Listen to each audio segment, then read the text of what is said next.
There are more ways to be involved in the world of music than being in a band. Maybe you're a writer, maybe you're a particularly devoted fan. Almost Famous is a film that covers the gamut when it comes to the world of music and life on tour. What do we love about these 20 facts about Almost Famous? To begin with, everything. Cameron Crowe both wrote and directed Almost Famous, and he didn't have to go far to find inspiration for the film. The filmmaker had actually written for the Rolling Stone as a teenager, just like William Miller, the main character in the film. Iconic child stars who became awesome character actors. Crowe says that the band Stillwater, and their adventures, is based on an assortment of musical acts he had spent time with in his Rolling Stone days. There is one artist who is confident his band was part of that. In his autobiography, Gregg Allman says that a few things from the film were based on Crowe spending time with the Allman Brothers Band. That includes Duane Allman being the inspiration for the pool jump. After Crowe chose the name Stillwater, a bump in the road arrived. There was a real, obscure southern rock band called Stillwater that released a couple albums in the 1970s. They weren't an inspiration for the band in the film, but since they had the name, lawyers had to get involved.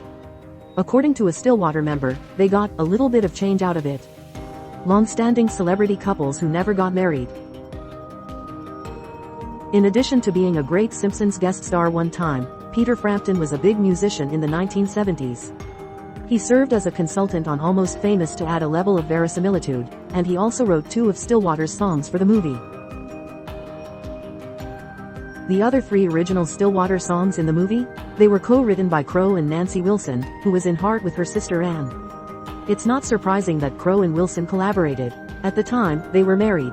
20 unrelated celebrities who look like twins. Billy Crudup plays Russell Hammond, the lead guitarist of Stillwater. He did not provide the guitar work, though. For that, Crowe turned to Mike McCready, the guitarist for Pearl Jam. They had previously been involved in Crowe's movie singles. No disrespect to Crudup, but a true movie star was almost in the Hammond role. Brad Pitt was cast in that part. However, during rehearsals, Pitt and Crowe came to the agreement that the actor wasn't right for the role. That freed up the spot for Crudup. The 20 best bad movies of all time. When Pitt was going to play Russell, Sarah Polley was going to play Penny Lane. However, when Pitt dropped out, Polley followed suit. This led to Kate Hudson being cast. Bangs, the real music critic, is played by Philip Seymour Hoffman in Almost Famous. Unsurprisingly, Hoffman is incredible in the role. He wasn't the only actor who wanted to play Bangs, though. Both Jack Black and Jon Favreau tried out for the part. Every Tom Cruise movie, ranked. Jerry Cantrell, of Alice in Chains fame, was going to play Stillwater bassist Larry Fellows. This made sense, because he was not just a musician but a friend of Crowe's who had been in Singles and Jerry Maguire. Cantrell ended up turning the role down, though, as he was working on a solo album. That led to another musician, Mark Kozalek, taking the gig. Mitch Hedberg is a famous stand-up of many, and his popularity has not really dropped since his untimely death in 2005 at the age of 37. Unlike a lot of successful stand-ups, Hedberg didn't really ever try acting. He basically only ever had 2 roles in his life, plus a posthumous role in Lords of Dogtown.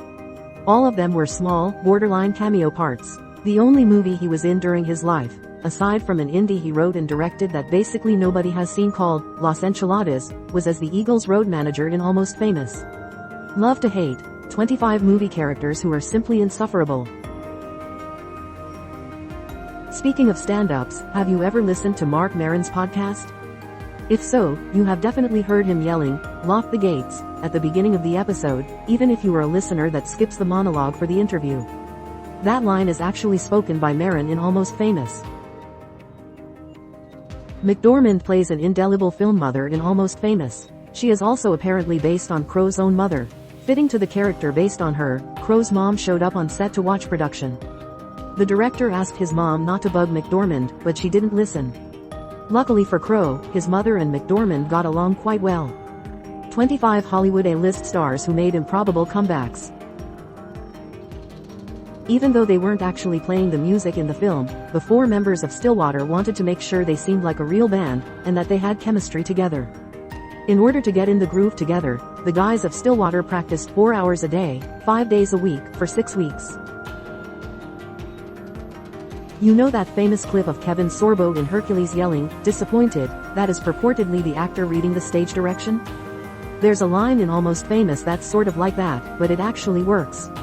When Penny Lane asks William to go to Morocco with her, he says, "Yes," but then adds, "Ask me again." This was actually Patrick Fugit, as an actor, asking Hudson to say her line again so he could do his line again for another take. However, Crowe really liked the way it played, so he kept it in the movie. 49 members of Hollywood's Centenarian Club. The one iconic scene in Almost Famous is when everybody on the tour bus sings along to "Tiny Dancer" by Elton John. One voice you won't hear in that? Fugit's, as Crowe said he was the worst singer in the group. In fact, Crowe dropped Fugit's volume in post-production out of worry his singing would distract and detract from the moment.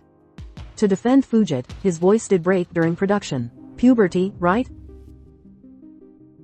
Crowe really wanted to include a Led Zeppelin song on the soundtrack for Almost Famous. Namely, "That's the Way." To try and get permission, Crowe screened the movie for Robert Plant and Jimmy Page. They liked it so much they agreed to allow the song to be on the soundtrack, something they hadn't done since Fast Times at Ridgemont High, which had been written by Crowe. Led Zeppelin also allowed Crowe to use 4 Led Zeppelin songs in the movie. Not "Stairway to Heaven," though. 25 iconic film deaths that stay with you forever. Apparently, a film about a teenage boy in the 1970s writing for Rolling Stone didn't really click with audiences.